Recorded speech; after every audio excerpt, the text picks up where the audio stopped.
Many Armenian young people are traveling overseas. We've talked to several people just that we've met who have spent time in Europe and in the United States. They come back to Armenia because they want to live here, they want to make a future here, and because they want to make a difference in the lives of themselves, their own lives, and in their families' lives, and in the country's life.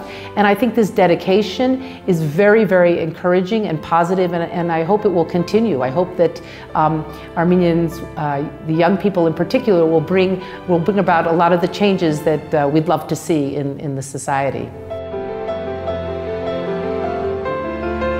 We have the ability to see things from a different perspective. When we come here, we are able to provide some, insight, some what I would say expertise, professional expertise. We can actually help individuals who are trying to do things to improve the quality of life for the average person. But we can also do a lot when it comes to the openness of the journals and the press, by supporting the press that is more open in Armenia, by supporting organizations that are emphasizing democratic reform. I think Judith Saryan is a great role model for Armenian women today for many reasons.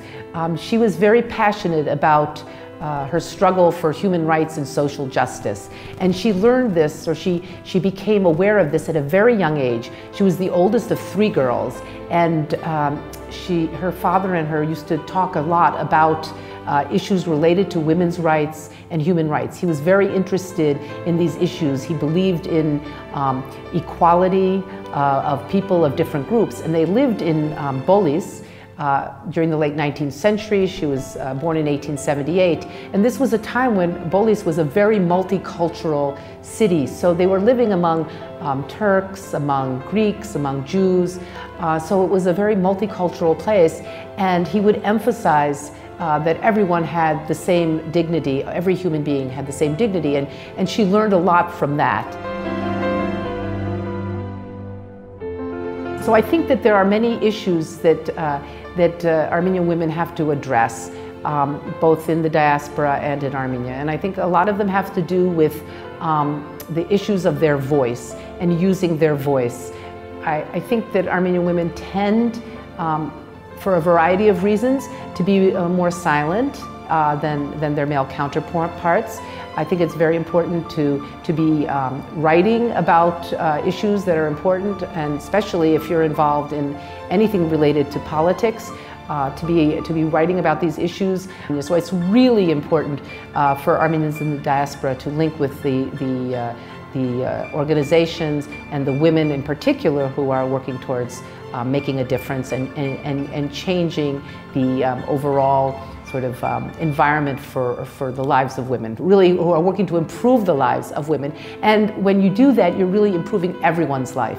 Certainly, you're improving the lives of children, because women have a big impact on the lives of their children, and you're improving the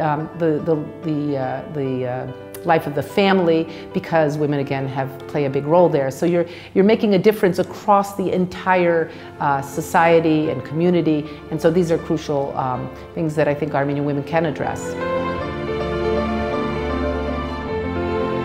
We don't know about our heroic past, especially among women. There were many great Armenian women, and I think the more that we can find out about these women, the better sense it will give us about our history and about the fact that we're not, these struggles that we have to make Armenia a better place, a place with more human rights, and a place with, social justice. We're not just starting from from the ground. We have a history of this struggle that has been going on for over 100 years.